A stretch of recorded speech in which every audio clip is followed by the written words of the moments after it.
जय हिंद साथियों, बहुत बहुत स्वागत है आप सबका आपके फ्रेंड रिजल्ट विश की पानी में। तो बच्चों, आज की जो वीडियो है आप लोगों के लिए काफ़ी ज़्यादा महत्वपूर्ण होने वाला है, क्योंकि आज की वीडियो में हम डिस्कस करेंगे आप लोग को बी आपका 5th सेमेस्टर, ठीक, खासकर 2024-25 वालों के लिए बहुत ही महत्वपूर्ण क्वेश्चन है, जो कि आपका सब्जेक्ट है जियोग्राफी का। ठीक है, 5th सेमेस्टर में आपको 2 पेपर होते हैं प्रत्येक सब्जेक्ट में। ठीक है, और पहला आपका जो पेपर है हमने सॉल्व कर दिया। आज का जो हमारा है जियोग्राफी का दूसरा पेपर, सेकंड पेपर है। ठीक है, BA 5th सेमेस्टर का। इस चीज़ को आप लोग ध्यान में रखेंगे। और यह पूरा मॉडल पेपर है, डॉक्टर राम मनोहर लोहिया अवर यूनिवर्सिटी का है। ठीक है, तो आपका जो इसके अंतर्गत एक प्रकार से कहें तो जो पेपर होता है आपका basic of remote sensing and the GIS। ठीक है, इसके अंतर्गत आपका जो पेपर कोड यही होता है, पेपर कोड ये आपका होता है। ठीक, इसके आपको पूरे 75 नंबर के आपके होते हैं दोनों में आपके। ठीक है, इस चीज़ को आप लोग ध्यान में रखेंगे। तो खास तौर पर सभी एक प्रकार से कहें तो सभी यूनिवर्सिटी के लिए महत्वपूर्ण क्वेश्चन है, चाहे आपके 24 में हो चाहे आपके 25 में हो। ठीक है, चलिए देखते हैं आज का जो सेक्शन है।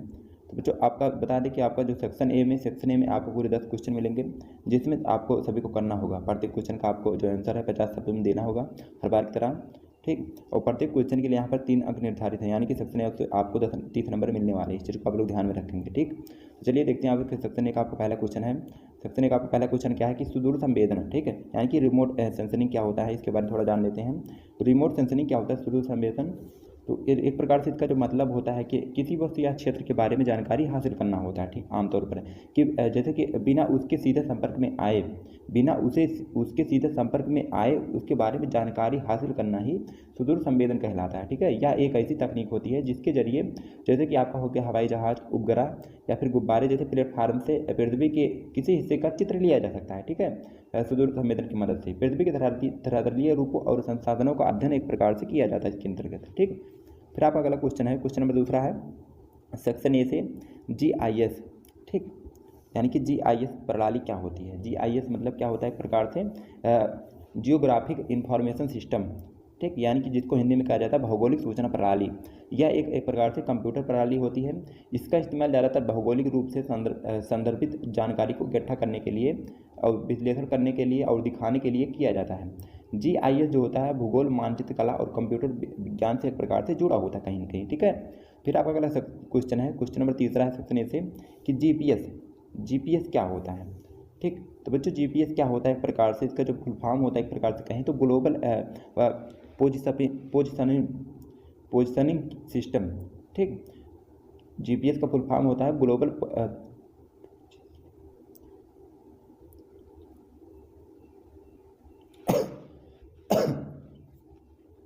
फिर बच्चों आपका अगला क्वेश्चन है, क्वेश्चन नंबर दूसरा सेक्शन ए से GPS। ठीक, तो GPS का जो फुल फॉर्म होता है ग्लोबल पोजिशनिंग सिस्टम।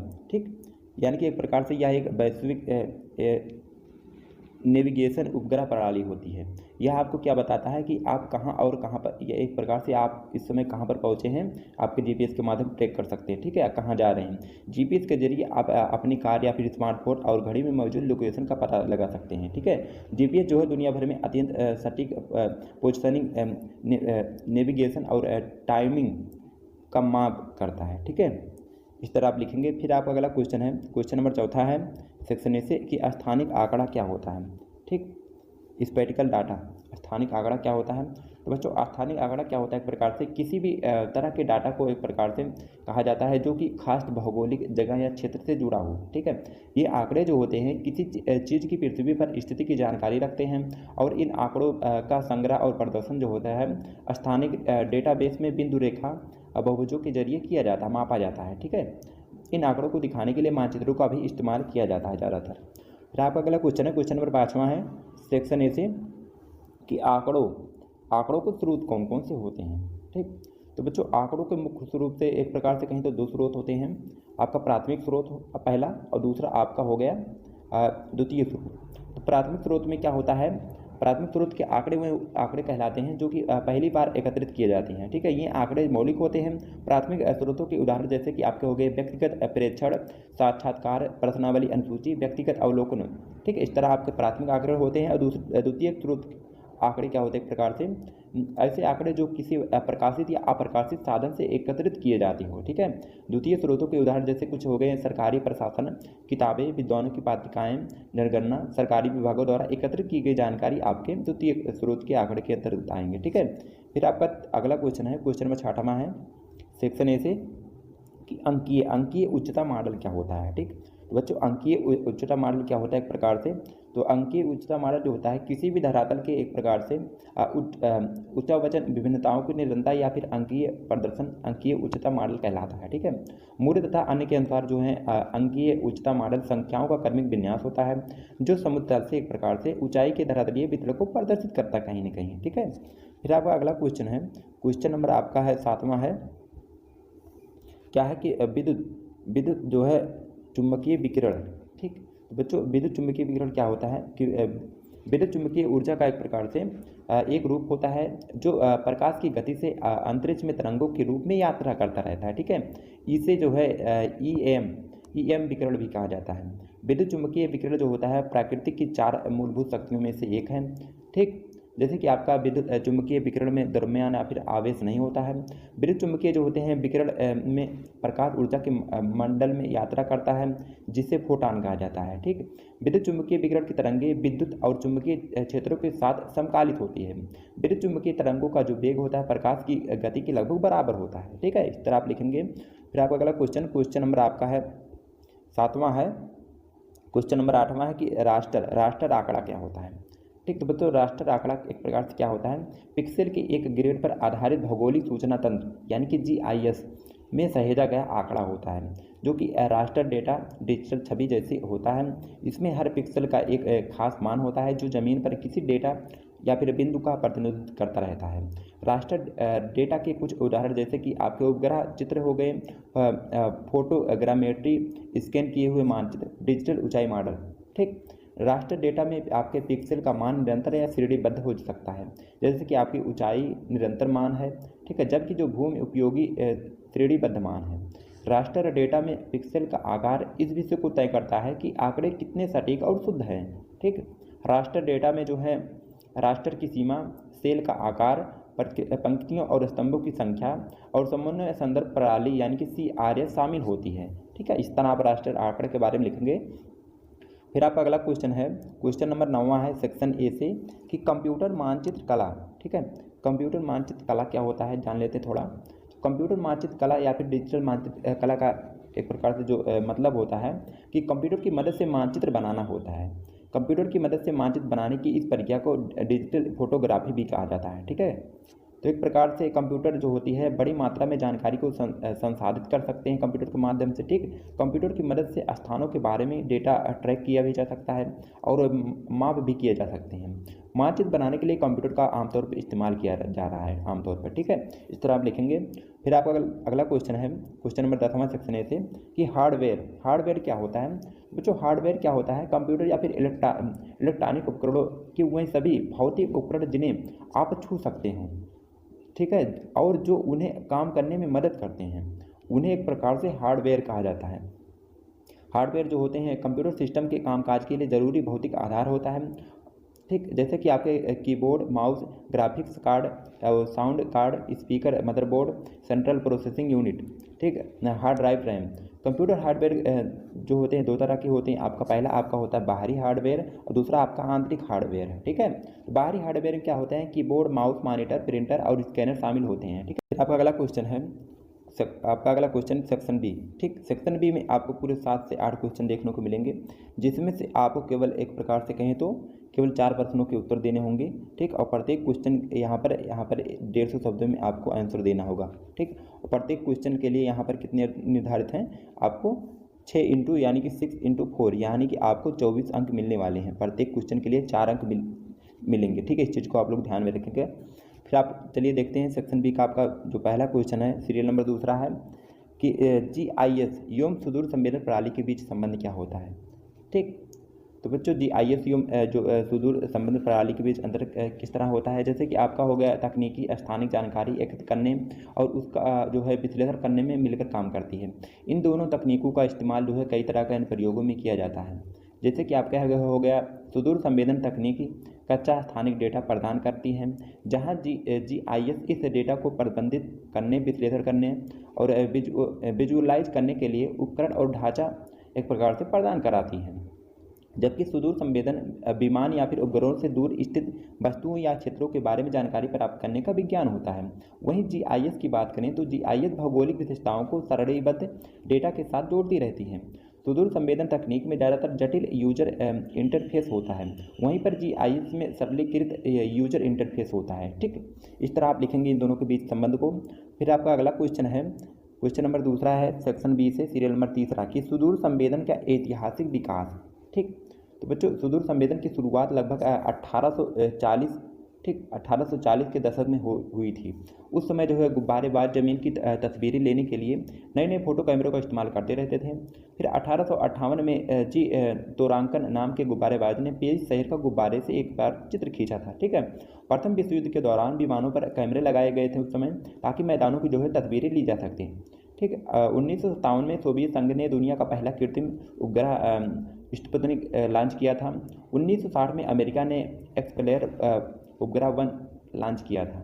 फिर 1979 में भारत ने अपना पहला प्रायोगिक सुदूर संवेदन उपग्रह भास्कर 1 लॉन्च किया था। फिर 1988 में भारत ने IRS फर्स्ट उपग्रह लॉन्च किया। यह स्वदेशी आधुनिक परिचालन सुदूर संवेदन उपग्रहों की श्रृंखला का पहला उपग्रह था। ठीक है, इस तरह आप लिखेंगे।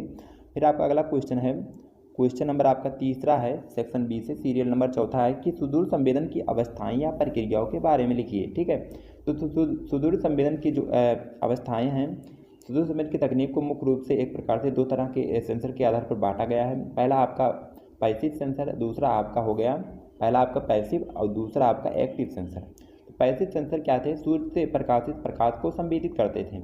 एक्टिव सेंसर जबकि विद्युत चुंबकीय विकिरण पैदा करके उसे पृथ्वी की ओर भेजते रहते थे और परावर्तित किरणों को रिकॉर्ड करते थे। सुदूर संवेदन का सिद्धांत की वस्तुओं और सतहों को उनके द्वारा उत्सर्जित या फिर परावर्तित विकिरण ऊर्जा के आधार पर पहचाना जाता था।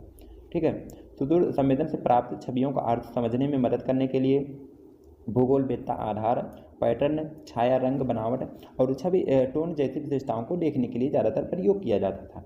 इस तरह आप लिखेंगे कुछ। ठीक है, फिर आपका अगला क्वेश्चन है, क्वेश्चन नंबर आपका चौथा है, ठीक, सीरियल नंबर 5वां कि GIS के ज्ञान की आवश्यकता एवं महत्व लिखिए। ठीक, तो बच्चों GIS का जोखिम प्रबंधन और आपदा समाकलन में महत्वपूर्ण भूमिका निभाता है। ठीक, वास्तविक समय में जो स्थानीय डेटा का विश्लेषण करके दूरसंचार, बीमा और उपयोगिताओं में संगठन प्राकृतिक आपदाओं को भविष्यवाणी कर सकते हैं इसके माध्यम से। ठीक है, तो यह एक प्रकार से मानव जीवन के लिए काफ़ी ज़्यादा महत्वपूर्ण भूमिका निभाता है कहीं न कहीं। उच्च जोखिम वाले क्षेत्रों की पहचान भी कर सकते हैं और संभावित नुकसान को कम करने के लिए सक्रिय उपयोगों को लागू कर सकते हैं। ठीक है, इस तरह आप लिखेंगे। फिर आपका अगला क्वेश्चन है, क्वेश्चन नंबर 5वां है, सेक्शन नंबर बी से सीरियल नंबर 6वां है। ठीक है, कि सुदूर संवेदन तकनीकी एक बेहतर आंकड़ा स्रोत है, इस कथन की विवेचना कीजिए। तो बच्चों सुदूर संवेदन तकनीकी जो होता है, तकनीक होता है, एक बेहतर आंकड़ा के रूप में एक प्रकार से अहम भूमिका निभाती है। ठीक है, जैसे कि सुदूर संवेदन तकनीकी दूर स्थित वस्तुओं या फिर क्षेत्रों के बारे में जानकारी प्राप्त करने का विज्ञान होता है। इस तकनीक में जो है रिमोट सेंसर पृथ्वी से परावर्तित होने वाली ऊर्जा का आप पता लगा सकते हैं। ठीक है, सुदूर संवेदन तकनीक के जरिए पृथ्वी पर होने वाली घटनाओं और आपदाओं को मापा जा सकता है। ठीक, इस तकनीक का इस्तेमाल करके पृथ्वी के संसाधनों, पर्यावरण और जलवायु पर होने वाले प्रतिकूल प्रभाव को कम किया जा सकता है। ठीक, जैसे कि आपके उपग्रहों और हवाई जहाज पर लगे कैमरे पृथ्वी की सतह के बड़े क्षेत्रों की तस्वीरें लेते रहते हैं। और फिर आपका है दूसरा है कि जहाज़ों पर लगे सोनार प्रणालियों का इस्तेमाल करके समुद्र के चित्र एक प्रकार से बनाए जा सकते हैं। ठीक है, इस तरह आप लिखेंगे दोनों के बारे में। फिर आपका अगला क्वेश्चन है, क्वेश्चन नंबर 6वां है, सेक्शन बी से सीरियल नंबर 7वां, GIS के विविध अवयवों का वर्णन कीजिए। ठीक, तो एक प्रकार से GIS एक प्रकार से इसका जो एक प्रकार से अवयव होता है, इसका अर्थ होता है कि अवयव का अर्थ हंगी बौद्धों और नैयायिकों में इस विषय को लेकर गहरा मतभेद चलता है कि बौद्धों ने मतभेद में अपने उत्पादक परमाणुओं का समूह मात्र बताया है, वहीं पर अवयव का भुंग, ठीक, नियामत में अवयव से उत्पन्न होने वाले अवयवी एक स्वतंत्र पदार्थ होते हैं, अवयव का संघात मात्र नहीं होता है। बौद्धों की मान्यता है कि परमाणु पुंज होने पर घटक को प्रत्यक्ष असिद्ध नहीं माना जा सकता है। अकेला परमाणु अप्रत्यक्ष भले ही हो, परंतु उसका समूह कथमपि अप्रत्यक्ष नहीं हो सकता है। ठीक है, इस तरह आप लिखेंगे। फिर आप इसके तमाम प्रकार के अवयव हैं। ठीक है, आप लोग थोड़ा पढ़ लीजिए इसके बारे में। फिर आपका अगला क्वेश्चन है, क्वेश्चन नंबर 7वां है, सेक्शन बी से सीरियल नंबर 8वां कि GIS के अभिनव संदर्भ। ठीक, तो बच्चों GIS एक प्रकार से भौगोलिक सूचना प्रणाली जो होती है, ये खास तौर पर कोविड-19 के लिए एक प्रकार से कहें तो GIS का इस्तेमाल जो है सबसे व्यापक और प्रभावी रहा है आमतौर पर। ठीक है, GIS ने घटनाओं को मानचित्र करने के लिए अलावा एक प्रकार से उन घटनाओं के लिए भी संदर्भ प्रस्तुत करने में मदद करती है। अपराध की रोकथाम में GIS का इस्तेमाल जो है करके नगर पालिकाएं और अपराध की रिपोर्ट के बारे में जानकारी के साथ अपडेट होने वाले मानचित्र बना सकते हैं। इससे जो होता है नागरिकों और आपातकालीन सेवाओं को अपराधों की पहचान करने और उन्हें रोकने में काफ़ी ज़्यादा मददगार होती है। भू-स्थानिक प्रौद्योगिकी को बढ़ावा देना। भारत में एक प्रकार से भू-स्थानिक प्रौद्योगिकी को बढ़ावा देने के लिए सरकार ने कई कदम उठाए हैं। साल 2021 में भू-स्थानिक सूचना विनिमय विधेयक पेश किया गया था उस समय, ठीक है। इस तरह आप लिखेंगे इसके बारे में, GIS के बारे में। फिर आपका अगला सेक्शन है सेक्शन सी। सेक्शन सी की अगर बात है, सेक्शन सी में आपको पूरे 4 क्वेश्चन देखने को मिलेंगे, जिसमें आपको केवल 2 प्रश्नों के उत्तर देने होंगे, ठीक है। प्रत्येक क्वेश्चन के लिए यहाँ पर 10.5 नंबर मिलने वाले हैं, ठीक है। इस चीज़ को आप लोग ध्यान में रखेंगे, यानी कि आपको टोटल 21 नंबर मिलेंगे सेक्शन ए से, ठीक। और प्रत्येक क्वेश्चन का आपको 450 शब्दों में आंसर देना है, ठीक। चलिए देखते हैं सेक्शन सी का आपका पहला क्वेश्चन सीरियल नंबर 9 आपका है कि भूमि संसाधन प्रबंधन में सुदूर संवेदन तकनीक की भूमिका का मूल्यांकन कीजिए, ठीक। तो बच्चों भूमि संसाधन प्रबंधन में सुदूर जो संवेदन तकनीक का इस्तेमाल करके पृथ्वी के स्थलीय, वायुमंडलीय और जलीय पारिस्थितिकी तंत्रों की जो है जानकारी हासिल की जाती है, ठीक है। इससे भौतिक संपर्क बनाए बिना किसी क्षेत्र की भौतिक विशेषताओं का पता लगाया जा सकता है और उनकी एक प्रकार से कहें तो आमतौर पर निगरानी भी की जा सकती है। सुदूर संवेदन तकनीकी के कई फायदे होते हैं, जैसे कि आपका हो गया भूमि का मानचित्र, ठीक। इसके अंतर्गत क्या होता है कि सुदूर संवेदन तकनीकी से भूमि का जो है मानचित्रण किया जा सकता है, ठीक। इससे फसल उगाने और भू निर्माण के लिए जरूरी जानकारी मिलती रहती है। फिर आपका दूसरा हो गया कि फसल की उपज का अनुमान। तो सुदूर संवेदन तकनीकी से फसल की उपज का लगभग सटीक अनुमान लगाया जा सकता है, ठीक। फिर आपका तीसरा हो गया कि फसल पोषक तत्वों की कमी का पता। सुदूर संवेदन प्रणाली के अंतर्गत तकनीकी से फसल पोषक तत्वों की कमी का एक प्रकार से पता लगाया जा सकता है, ठीक है। फिर आपका चौथा है कि भूमि क्षरण रोकने में मदद। तो सुदूर संवेदन तकनीकी से भूमि क्षरण रोकने के उपायों को लागू करने में काफ़ी ज़्यादा मदद मिलती है। फिर आपका पाँचवा है कि वन आवरण का आकलन। सुदूर संवेदन तकनीकी से वन आवरण का आकलन और निगरानी भी किया जा सकता है, ठीक। फिर आपका छठवां है कि मौसम का पूर्वानुमान। तो इसके अंतर्गत क्या होता है, इस तकनीक के अंतर्गत मौसम के पूर्वानुमान के लिए एक प्रकार से काफ़ी ज़्यादा महत्वपूर्ण होता है, पूर्वानुमान लगाया जा सकता है इससे, ठीक है, मौसम का। फिर आपका अगला क्वेश्चन है सेक्शन सी से दूसरा क्वेश्चन सीरियल नंबर आपका 10वां है कि जो है राष्ट्रीय प्राकृतिक संसाधन प्रबंधन तंत्र का आलोचनात्मक परीक्षण एवं विश्लेषण कीजिए, ठीक है। तो राष्ट्रीय प्राकृतिक संसाधन जो होती है प्रणाली, हमारे देश में प्राकृतिक संसाधनों के प्रबंधन के लिए एक राष्ट्रीय स्तर की प्रणाली होती है या एक अंतर एजेंसी प्रणाली है, ठीक है। इसके जरिए जो है देश में प्राकृतिक संसाधनों का प्रबंधन एकीकृत तरीके से किया जा सकता है। इसकी वेबसाइट पर कार्यक्रमों, भू परिक्रमा कार्यक्रमों, प्रकाशनों और एप्लीकेशन टूल की जानकारी मिलती रहती है। इस वेबसाइट पर जो है भू स्पंदता, भुवन, जैव विविधता सूचना प्रणाली और आपदा प्रबंधन सहयोग जैसे भू पोर्टल भी उपलब्ध होते हैं, ठीक है। इस प्रणाली में जो है रिमोट सेंसिंग और मौसम से जुड़े उपग्रहों से डेटा इकट्ठा किया जा सकता है। राज्य सरकारों के साथ डेटा साझा करने के लिए 5 क्षेत्रीय रिमोट सेंसिंग सेवा केंद्र भी बनाए गए हैं, ठीक है। प्राकृतिक संसाधनों का सतत प्रबंधन का मतलब होता है कि इस तरह और इस दर पर इस्तेमाल करना जिससे पारिस्थितिकी तंत्र की लचीलापन बनी रहे, ठीक है, उससे मिलने वाले फायदे भी बढ़ते रहें कहीं ना कहीं, ठीक है। इस तरह आप लिखेंगे इसके बारे में। फिर आपका तीसरा क्वेश्चन है सेक्शन सी से। देखिए हम थोड़ा बहुत आपको बता रहे हैं, इससे आपको बना के आपको परीक्षा में काफ़ी ज़्यादा मदद मिलेगा, आप बना के उसमें लिख सकते हैं, ठीक है। फिर आपका अगला क्वेश्चन है सेक्शन सी से, क्वेश्चन नंबर आपका है तीसरा, सीरियल नंबर 11वां है कि भौगोलिक जो होता है भौगोलिक सूचना प्रणाली को परिभाषित करते हुए उसके उद्देश्य एवं मुख्य संकल्पनाओं को विवेचना कीजिए, ठीक है। तो एक प्रकार से GIS जो जियोग्राफिक इंफॉर्मेशन सिस्टम क्या होता है, ये कंप्यूटर तकनीकी होती है जिसकी मदद से भौगोलिक डेटा को इकट्ठा किया जाता है और उसका विश्लेषण भी किया जाता है, ठीक है, उसे मैप में दिखाया जा सकता है, ठीक। जैसे आपका हो गया GIS का इस्तेमाल कई तरीके के कामों में किया जा सकता है, ठीक। जैसे कि आपका हो गया पहला हो गया वैज्ञानिक जांच में, ठीक। दूसरा आपका संसाधन प्रबंधन में, तीसरा आपका हो गया विकास योजना में, ठीक। और चौथा आपका जो हो गया आपातकालीन योजना में। फिर आपका पाँचवा जो हो गया आर्द्रभूमि की खोज में, ठीक। छठवां आपका जलवायु परिवर्तन का अध्ययन करने में। ठीक। सातवां आपका समुद्र के स्तर में वृद्धि का अध्ययन करने में। फिर आपका आठवां हो गया भूमि उपयोग नियोजन में। फिर आपका नौवां हो गया व्यवसाय का अध्ययन करने में। ये आपकी नव जो होते हैं काफ़ी ज़्यादा नव प्रणालियों में अंतर्गत इसलिए इसका काफ़ी ज़्यादा महत्वपूर्ण भूमिका निभाती है। ठीक है, इस तरह आप लोग देख लीजिएगा। फिर आपका अगला क्वेश्चन है सेक्शन सी से अगला और आखिरी क्वेश्चन है, क्या है कि सुदूर जो होता है सुदूर संवेदन की परिभाषा अर्थ एवं विषय की विवेचना कीजिए। ठीक है बच्चों, एक प्रकार से कहें तो जो सुदूर संवेदन की परिभाषा, इसका मतलब एक प्रकार से क्या होता है, किसी वस्तु या फिर उसके बारे में जानकारी हासिल करना होता है। ठीक है, उसके संपर्क में बिना आए। सुदूर संवेदन एक उन्नत तकनीक होती है। इसके जरिए पृथ्वी की सतह और उसके संसाधनों का अध्ययन किया जा सकता है। ठीक, सुदूर संवेदन में रिमोट सेंसर पृथ्वी के प्रावर्तिक होने वाली ऊर्जा का पता लगाकर आप डेटा एक प्रकार से इकट्ठा कर सकते हैं। सुदूर संवेदन की तकनीक का इस्तेमाल हवाई जहाज, उपग्रह या गुब्बारे जैसे प्लेटफार्म में ज़्यादा किया जाता है। सुदूर संवेदन से जुड़े कुछ प्रमुख उत्पाद जैसे कि आपके हवाई जहाज, छायाचित्र और उपग्रह चित्र। ठीक है, इस तरह आप लिखेंगे संवेदन समय विषय में कुछ इस तरह, जैसे आपकी पहले आपकी जो सटीक जानकारी हो जाएगी, पृथ्वी की सतह का अध्ययन करना हो जाएगा।